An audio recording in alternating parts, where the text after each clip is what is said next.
நம்முடைய செந்தமிழன் அண்ணன் சீமான் அவர்கள் இந்த பக்கம் முத்துவேல் கருணாநிதி ஸ்டாலின் அப்படின்னு நம்ம பேர் சொல்ற மாதிரி அந்த பக்கமும் நம்ம சொல்லணும்.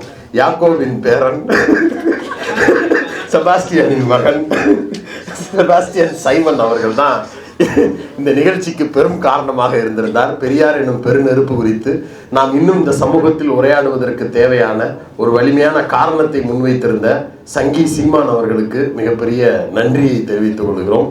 இன்னும் பல 10 ஆண்டுகளுக்கு நாங்கள் இருக்கும் வரை பெரியார் குறித்து உரையாடுவதற்கு ஒரு நல்ல வாய்ப்பை இது ஏற்படுத்தி கொடுத்திருக்கிறது. அதற்காக இந்த களத்திற்கு ஒரு பெரிய நன்றியை சொல்கிறோம். 4 யூடியூப் சேனல்ஸ் சேர்ந்து ஆளாளுக்கு ஒரு பக்கம் யூடியூப் வேலைகள் பார்த்துட்டு இருக்கிறோம், வீடியோஸ் எடுத்து போடுறோம், கரண்ட் அஃபேர்ஸ் குறித்து செய்திகளை வெளியிட்டு இருக்கிறோம். அது மட்டும்தான் எங்களுடைய வேலை. அதுக்கு தான் நாங்கள் வாங்குகிற சம்பளம், அதை வச்சு தான் நாங்கள் ஓடுறோம். அதெல்லாம் ஒரு பக்கம் இருந்தாலும் கூட இந்த இடத்தை அடைவதற்கு எங்களுக்கு காரணமாக இருந்த தந்தை பெரியார் குறித்தோ அண்ணல் அம்பேத்கர் குறித்தோ நாங்கள் ஏற்றுக்கொண்ட தத்துவமான இடதுசாரி அரசியலின் மூல முகமாக இருக்கக்கூடிய கார்ல் மார்க்ஸ் குறித்தோ லெனின் குறித்தோ ஸ்டாலின் குறித்தோ விமர்சனங்கள் ஏதாவது வந்தால் அதற்கு முதல் ஆளாக குரல் கொடுக்க வேண்டியது எங்களுடைய பிறவி கடமை. இந்த கடமையை ஆற்றுவதற்கு தயங்குவதோ தடையாக நாங்களே எங்களுக்குள் ஏதேனும் ஒரு காரணங்களை வைத்துக் கொண்டால் அதை விட இந்த சமூகத்துக்கு செய்யக்கூடிய துரோகம் எதுவும் இல்லை. அதனால் ஊடகவியலாளர்கள், மீடியாவில் இருக்கக்கூடியவர்கள், இன்ஃப்ளூயன்சர்ஸ், நீங்கள் பாட்டுக்கு நீங்கள் வியாபாரத்தை பார்க்க வேண்டியதானே, பொழப்பை பார்க்க வேண்டியதானே, கூலிக்கு மாரடிக்க வேண்டியதானே, வழக்கம் போல் 200 ரூபாயை வாங்கிட்டு பேச வேண்டியதானே, இதெல்லாம் தானே நீ பண்ணணும். அதெல்லாம் விட்டுட்டு எதுக்கு நீ இந்த களத்துக்கு வர்ற, எதுக்கு நீ இந்த கருத்தரங்கம் நடத்துகிற அப்படின்னு கேட்கக்கூடியவர்கள் எல்லோருக்கும் உறுதியிட்டு அறுதியிட்டு சொல்லுகிறோம். இன்னும் பல கருத்தரங்கங்களை நடத்துவோம். யாரெல்லாம் இந்த சமூகத்திற்கு எதிராக இருக்கிறார்களோ அவர்கள் எல்லோரையும் அம்பலப்படுத்துவோம். இந்த சேனல்ஸ் எல்லாருமா சேர்ந்து டேக் லெஃப்ட்னு ஒரு சேனலை ரன் பண்ணுறோம். எல்லாருமா சேர்ந்து நம்ம முகங்களாக இருக்கக்கூடிய நபர்கள் எல்லோருமே அதுக்கும் நீங்கள் பெரிய அளவுக்கு ஆதரவு தர்றீங்க.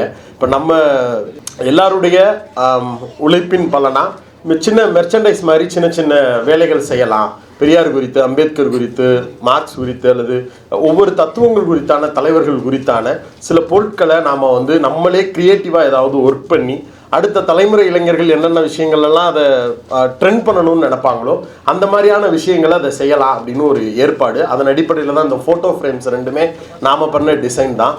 அதை வெளியில் சேலுக்கு வச்சுருக்கோம். அதை மைனர் தோழரும் சொல்லியிருப்பார். இது முழுக்க முழுக்க இதுக்கு என்ன டிசைனருக்கு கொடுக்குறோமோ, என்ன அதனுடைய ப்ரொடக்ஷன் காஸ்ட்டோ அதில் மட்டும்தான் விற்கிறோம்.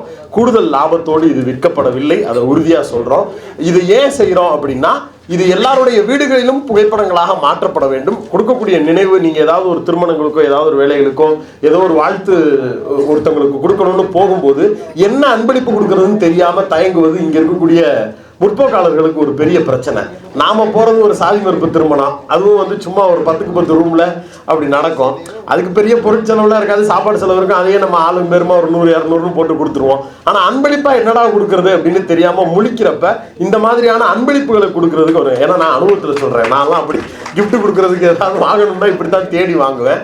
அதன் அடிப்படையில் இருந்து தான் இதை செய்யணும்னு நினைக்கிறோம். புத்தகங்கள் கூடுதலாக சேர்த்து கொடுங்க, அதோடு சேர்த்து இந்த மாதிரியான நினைவு பரிசுகளாக கொடுங்க, அலங்கரிக்கட்டும். நம்முடைய கருத்தியல் சார்ந்த விஷயங்கள் நம்முடைய வீடுகளை அலங்கரிக்கணும். அப்போதான் நம்ம கருத்தியலுக்கு சம்பந்தமே இல்லாத புகைப்படங்கள் நம்ம வீட்டிலிருந்து தூக்கி எறியப்படும். நம்ம சம்பந்தமே இல்லாத நபர்கள், உறவுக்காரர்கள் என்று சொன்ன பாவத்துக்காண்டி காலண்டரில் தானே ஒரு சரஸ்வதி படத்தை வச்சுக்கோங்களேன், காலண்டரில் தானே ஒரு அந்தோனியார் படத்தை வச்சுக்கோங்களேன் அப்படின்னு வீட்டில் கொண்டு கொடுக்கும்போது வேறு வழி இல்லை, தாத்தா கொடுத்துட்டாரு, அம்மா கொடுத்துட்டாங்க, அத்தை கொடுத்துட்டாங்கன்னு மாற்றுறது மாதிரி இல்லாமல் இந்த மாதிரி விஷயங்களை நாம் ரீப்ளேஸ் பண்ணணுங்கிற அடிப்படையில் இருந்து தான் அதை செய்கிறோம்.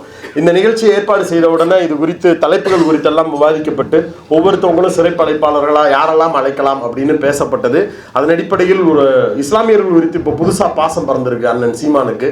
இவ்வளோ நாள் சல்லித்தனமாக பேசிக்கிட்டு இருந்தவர் திடீர்னு இவங்க நார்த்தில் வெளிப்படையாக பண்ணுறானுங்கள்ல இந்த சங்கீதனத்தை, வெளிப்படையாக அவனுங்க பிஜேபி எப்படி பேசுவாங்கன்னா, முஸ்லீம்ஸுக்கு எதிராக கலவரங்களை உண்டு பண்ணுறது, மாட்டுக்கறி வச்சுருந்தாங்கன்னு சொல்லி அடித்து நொறுக்கிறது, இதெல்லாம் நார்த்தில் ஈஸியாக பண்ணிட முடியும். ஆனால் அப்படியே கொஞ்சம் கொஞ்சமாக சவுத்துக்கு இறங்கி வரும்போது எப்படி முடிவு பண்ணுவாங்கன்னா, இஸ்லாமியர்களுக்கு ஆதரவான வேஷத்தை போட்டுட்டு பார்த்தீங்களா இஸ்லாமியர்களுக்கு விரோதமாக திமுக இருக்குது, பார்த்தீங்களா இஸ்லாமியர்களுக்கு விரோதியாக டேய் சங்கி, பார்டர் தாண்டினோட நீ அங்கே போய் என்ன பேசுன, இங்கே என்ன பேசுகிற, நீ இங்கே சொல்ல இந்த மசூதிக்கு கீழே லிங்கம் இருக்குது, நான் எடுக்கலான்னு ட்ரை பண்ணுறேன் சொல்லி பாரு. ஆனால் மாறா நம்ம பக்கம் அதை அப்படியே திருப்பி வருது. இந்த வேலையெல்லாம் தொடர்ச்சியாக அவர்கள் செய்யும்போது இது குறித்து பேசணும். இது குறித்து பேசுறதுக்கு ஏன் நம்ம இஸ்லாமியரை தேர்வு பண்ணணும்? அதை பேசுறதுக்கு மில்டன் இருக்கு இல்லையா, மைனர் இல்லையா, இந்திரா இல்லையா, இந்த தலைப்பில் நாமளே பேசுவோமே அப்படின்னு தான் ஃபர்ஸ்ட் யோசித்தோம். அதுக்கு பிறகு அந்த மக்களோடு உரையாட வேண்டிய தேவை ஒன்று இருப்பதாக உணர்ந்தோம். அதன் அடிப்படையில் அந்த சார்ந்த ஒரு உணர்வோடு ஆலூர் ஷானவாஸ் தோழர்கிட்ட கேட்டு அதன் அடிப்படையில் அவரை கேட்டோம். கேட்ட உடனேயே எந்த மறுப்பும் இல்லாமல் நேரம் கொடுத்து அதற்கான வாய்ப்பையும் அவர் எங்களுக்கு கொடுத்தார். அதன் அடிப்படையில் வந்து சிறப்பு செய்து பேசினார். அவருக்கும் நம்முடைய சார்பாக நன்றிகள். அதற்கு பிறகு பெண்கள் இந்த அரங்கத்தில் இல்லை, மேடையில் பெண்கள் அமர வைக்கப்பட்டிருக்க வேண்டும் அப்படின்னு பெண்ணிய தோழர்கள், செயல்பாட்டாளர்கள், நம்முடைய சக தோழர்களே அந்த விமர்சனத்தை முன்வைத்திருந்தார்கள். அதையும் நாம் கன்சிடர் பண்ணோம். அடிப்படையில் அவங்கெல்லாம் மறுத்துட்டாங்கன்னா வர முடியாதுன்னு மறுக்கலை. தோழர் கடைசி நேரத்தில் சொல்றீங்க, நான் இப்பதான் இன்னொருத்தங்களுக்கு கமிட் பண்ணேன்னு 3 பெண் தோழர்களை நாம் அழைச்சிருந்தோம். அவங்களுடைய நேரமும் நம்முடைய நேரமும் ஒரே இடத்துல மீட் பண்ண முடியல. உண்மையிலேயே முடியாம போயிடுச்சு. அந்த நெருக்கடியில் வேற வழி இல்லை. இந்த தேதிக்கு நம்ம 2 பேர் ஓகே பண்ணிட்டோம். இன்னொரு தோழர் பெண் தோழர் வர்றேன்னு சொல்லி தேதி ஓகே ஆயிடுச்சு. அவங்க கடைசி நேரத்தில் இன்னைக்கு நான் மாற்றி சொல்லிட்டேன் தோழர், இன்னொரு நிகழ்ச்சியில் நான் லாக் ஆகிட்டேன், அதை நீங்கள் கொஞ்சம் சேஞ்ச் பண்ணிக்க வாய்ப்பு இருக்குமான்னு கேட்டுட்டாங்க. அப்போ நாம் வந்து மித்தபடி வாக்கு கொடுத்த ஷானவாஸ் தோழருக்கோ லோகேயப்பன் தோழருக்கோ மித்த எல்லாருடைய நேரத்தையும் நம்ம அதில் பொருத்தி பார்க்க வேண்டியது இருக்குது. அதன் அடிப்படையில் இருந்து அதையும் நம்ம பண்ண முடியாமல் இருந்தது. அந்த விமர்சனத்துக்கும் பதில் சொல்ல வேண்டியது நம்முடைய கடமை. அதனால சொன்னோம். இன்னொன்று, பெண்கள் குறித்தான பிரச்சனைகள் குறித்து பெண்களே பேச வேண்டும் அப்படின்னு ஒரு செட் ப்ராப்பர்ட்டியா மாற்றுவதற்குள்ள அந்த மனநிலைக்கு அருண்மொழி தோழர் உட்பட பலரும் பதில்கள் சொல்லி இருக்கிறாங்க. அதனால ஆண்களும் பெண்கள் பிரச்சனைகள் குறித்து பேசப்படணும் அப்படிங்கிற இடமும் நம்முடைய கருத்தாக தான் இருக்கு. அதை முன்வைக்கிறோம். அப்புறமேட்டுக்கு லோகேயப்பன் தோழர் சமீபத்தில் பாண்டிச்சேரியில் போய் டேக் லெஃப்ட் சார்பாக அவர் ஒரு நேர்காணல் எடுத்தோம். எந்த பக்கம் போனாலும் சீமான் வந்து ஒரு பேரை சொல்றதுக்கு மட்டும் அலறுவாப்புல, அது அண்ணன் பேர் தான். ஏன்னா அவருக்கு தெரியும் அவரோட வண்டவாளம் தண்டவாளம்லாம் என்னன்னு. கடலூர் பார்டரு எல்லா பக்கமும் அண்ணன் என்னெல்லாம் சேட்டை பண்ணிக்கிட்டு இருந்தாருன்னு கூட இருந்து பார்த்தவர் இவர். அவர் சிங்கினி மெங்கினின்னு தெரிஞ்சப்பையிலேருந்து இவர் கூப்பிட்டுக்கிட்டு பார்த்து தெரிஞ்சவர், டே ஒழுங்காரு, இந்த இடத்துல ஒழுக்கமாருன்னு. இன்னொரு முக்கியமான செய்தியை அண்ணன் பேச தவிர்த்துட்டாங்க. ஐயா கொளத்தூர்மணி அவர்கள் கரிகாலனுக்கு ட்ரைப்ஸ் சேனலில் பேட்டி கொடுத்த போது ஒரு கருத்தை சொல்லியிருந்திருப்பாரு. அவருடைய தாய் வந்து இவர்கிட்ட சொல்லி வருத்தப்பட்ட பல செய்திகள் தெரியும். சீமானுடைய போக்கு குறித்து மிக வருத்தப்பட்டு அவங்க அம்மாவே பல விஷயங்களை ஃபோன் போட்டு பேசுனது அண்ணன் லோகேயப்பன்ட்ட தான் அப்படின்னு சொல்லியிருந்தாரு. நாங்கள் வந்து ஒரு அம்மா என்ன சொல்ல போகிறாங்க, சும்மா அவங்க அம்மாவையுமே பையன் என்ன சொல்லி இப்போ எனக்கு ஏதாவது கோவம் வருது. இப்போ நான் ஒரு சாதி மறுப்பு திருமணம் பண்ணுறேன், எங்கள் அம்மா எதிராக இருக்கிறாங்கன்னா எங்கள் அம்மா அதை எதிர்த்து பேசும்போது அதிகபட்சம் நான் என்ன சொல்லுவேன், உங்களுக்கு எனக்கு இன்னும் ஒட்டும் இல்லை, உறவு இல்லை, நீங்கள் சாதி பார்க்குறீங்க, நீங்கள் மதம் பார்க்குறீங்க, அதனால எனக்கு நீங்கள் வேணாம், நான் ஒதுங்கிக்கிறேன், என்னை ஆளை விடுங்க, அவ்வளோதான் அதிகபட்ச கோவம். உனக்கு நான் மானா பிறந்ததுக்கு நான் வெட்கப்படுறேன், அது எக்ஸ்ட்ரீமாக கூட அது ஒரு வார்த்தை, அவ்வளோதானேங்க. எல்லாருமே அம்மா மேலே ஏதோ கோவம் வருது, அப்பா மேலே கோவம் வருது, அல்லது கட்டின கணவன் மீதோ மனைவி மீதோ கோவம் வருதுன்னா இவ்வளோதானே எக்ஸ்ட்ரீமு. தானே தலைவன் சீமா என்ன பண்ணியிருக்கிறாப்புல, அவங்க அம்மாவுக்கு நடிகை ஒருத்தவங்களை விரும்புகிறாங்க அப்படின்னோன்னா அது பிடிக்கல. அது டிப்பிக்கலாக இருக்கக்கூடிய கிராமத்து மனநிலையில் இருக்கக்கூடியவங்க. நம்ம ஊரில் இன்னமும் வளர்ந்து படிச்சிருந்தாலும் சினிமாக்காரனுக்கு பொண்ணு கொடுக்கக்கூடாதுன்னு சொல்லுவாங்க, சினிமாக்காரனுக்கு வீடு கொடுக்கக்கூடாதுப்பாங்க. சீமான் மாதிரி ஒரு சினிமாக்காரன் இருந்தால் அவனுக்கு எதுவுமே பண்ண முடியாதுன்றது வெட்ட வெளிச்சமாக இப்போ தெரியுது. அவருக்கு வந்து ஒரு கவுன்சிலர் சீட்டு கூட கொடுக்க மாட்டாங்க, 15 வருஷமாக கட்டுறாங்க. அப்படி இருக்கிறப்ப அவர் நம்பி ஒரு பொண்ணு வந்திருக்கிறாங்கன்றத அவங்க அம்மாவால் ஜீர்ணிக்க முடியல. எப்போ அந்த பிள்ளை வாழ்க்கையை நீ கெடுத்துருவேன், அதனால அந்த பிள்ளை நம்மளுக்கு வேணாம் அப்படின்னு நினைச்சு அவங்க சொல்லியிருப்பாங்க போல் இருக்கு. எந்த அளவுக்கு அருவருப்பான நபர் சீமான்றதுக்காக தான் இதை நான் சொல்ல வேண்டியது இருக்கு. அவன் வேணாம்னா அப்ப எனக்கு இருக்கிற ஆசை என்ன, எப்படி சொல்லி தீர்த்துக்கிறது, ஒன்றை சொல்லி தீர்த்துக்கிறதா அப்படின்னு ஒரு ஆபாசமான வார்த்தையை சொல்லி அவங்க அம்மாவை அந்த ஸ்டேட்மெண்ட்டோட தொடர்பு படுத்தி பேசியிருக்கிறாரு.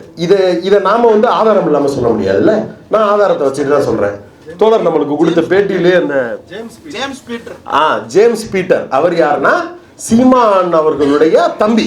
அவர் கிளம்பி இவர்கிட்ட லோகேயப்பன் தோழர்கிட்ட வந்து நம்ம அம்மாவை இப்படி ஆபாசமா பேசுறாப்புலன்னு உடனே தோழர் கேட்டிருக்காரு. இப்போ காலையில போன் அடிச்சீங்களா, சாயந்தரமா போன் அடிச்சீங்களா,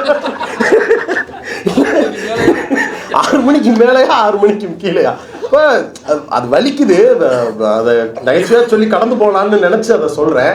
பெத்த தாய்க்கு எப்படி இருக்கும், ஒரு தான் பெத்த மகன் இப்படி கொண்டாடல இருந்து அவனை பார்த்து அவன் வளர்ந்து வந்து இப்படி ஒரு ஆபாசமான வார்த்தையை கேட்குறான்னா அவன் எவ்வளோ அருவருப்பானவனா இருப்பான். அதை கேட்டுட்டு நீதான்ப்பா அவன்கிட்ட புத்தி சொல்லணும், இவ்வளவு மோசமா பேசுறான்ப்பா அப்படின்னு லோகேயப்பன் தோழர்கிட்ட அவங்க அம்மா ஃபோன் பண்ணி ராத்திரி ஒரு 8 மணிலேருந்து 3 மணி நேரம் 4 மணி நேரம் தோழர் வேலையெல்லாம் முடிச்சுட்டு வீட்டுக்கு வந்ததுக்கு பிறகு ஃபோனை சார்ஜ் போட்டுட்டு, அப்போல்லாம் அந்த பட்டன் ஃபோன் தான், அதை சுவிட்ச் போர்டில் மாட்டிட்டு இப்படியே காதில் கை வச்சுக்கிட்டு அம்மா சரிங்கம்மா சரிம்மா நான் சொல்கிறேம்மான்னு அவ்வளோ தூரம் எல்லாத்தையும் கேட்டுட்டு அதுக்கு பிறகு அந்த நாய்கிட்ட சொல்றதுக்கு சும்மா இருக்கலாம், நம்ம தோழரும் சும்மா இருந்துட்டு போய் தொலைது. இதை நம்ம அவங்க இவ்வளவு கஷ்டமா இவ்வளவு வழியோடு இந்த வார்த்தையெல்லாம் சொன்னதை போய் நாம எப்படி அவங்ககிட்ட போய் இதெல்லாம் சொல்றது அப்படின்னு அவருக்கு ஒரு எண்ணம். அதுல இருந்து அவர் தவிர்த்திருக்கிறாரு. இதை எங்க பொருத்தி பார்க்க வேண்டியது இருக்குன்னா, இவ்வளவு தூரம் சொன்னப்போ வரைக்கும் நம்மளுக்கு நம்பிக்கை வரல.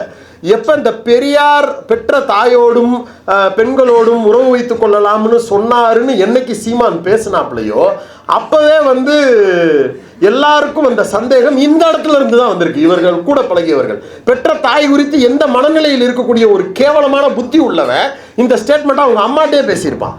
அப்ப இவன் பெரியார் சொன்னார்னா அவனுடைய அர்ஜு, அவனுடைய கேவலமான எண்ணத்தை இன்னொருத்தங்க மேல திணிச்சு அதை அவங்கள மலினப்படுத்துறதுக்காக சொல்ற மனநிலை அங்கிருந்து தான் சீமானுக்கு வந்திருக்கு.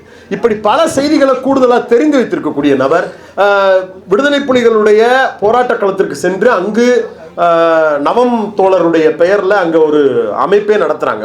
ஒரு பிரிவே இருக்கு. கைகால்கள் இழந்து உடல் காயமடைந்த புலிகளுக்கு இப்போ வகுப்புகள், விளையாட்டு பயிற்சிகள் இது எல்லாமே நடக்குவாங்க. அங்க பேச்சாளராக பெரியார் இயக்கம் குறித்து பேசுவதற்கு தொடர்ச்சியாக அங்க போய் வகுப்புகள்லாம் எடுத்திருந்தார் தோழர். அப்ப பெரியார் இயக்க தோழர்களோடு விடுதலை புலிகளுக்கு இருந்த தொடர்பு அப்படிங்கிறது பிரிச்சு பார்க்க முடியாத தொடர்பு. அதுலயும் குறிப்பா இவர் குளத்தூர்மணி தோழரோடு இருக்கிறவங்க நிலங்களை கொடுத்து அந்த இடங்களை அவர் தோட்டத்திலேயே இன்னும் இறுதிச் சடங்கெல்லாம் நடந்த வரலாறுலாம் இருக்கு. அதெல்லாம் வெளியில பல விஷயங்கள் பேச முடியாத அளவுக்கு வரலாற்று தகவல்களோடு இருக்கு, ஆதாரங்களோடு இருக்கு, தண்டனைகளோடு எல்லாம் இருக்கு. அப்ப அப்படிப்பட்ட நபர் பேசும்போது அது அத்தாரிட்டியா இருக்கும் அப்படிங்கிறதுனால தோழரை கேட்டோம். தோழர் எந்த விதமான மறுப்பும் இல்லாம கட்டாயம் நான் வர்றேன்னு பாண்டிச்சேரியிலிருந்து கிளம்பி இந்த நிகழ்ச்சிக்காக இந்த நிகழ்ச்சியை சிறப்பு செய்திருக்கிறார்.